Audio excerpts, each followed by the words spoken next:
Hi everyone, इस video में हमें इन टीम लिस्ट में से कुछ टीम नेम्स को रिप्लेस करना है। कौन से टीम नेम्स को रिप्लेस करना है? स्पैम बाइट्स की जगह पे ट्रेजिक बाइट्स करना है। इसके लिए हम कौन सा फंक्शन यूज करेंगे? सब्स्टिट्यूट। कैसे यूज करेंगे? Equal substitute bracket start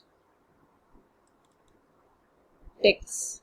text में हम इस सेल का एड्रेस लेंगे, comma old text. Old text क्या है?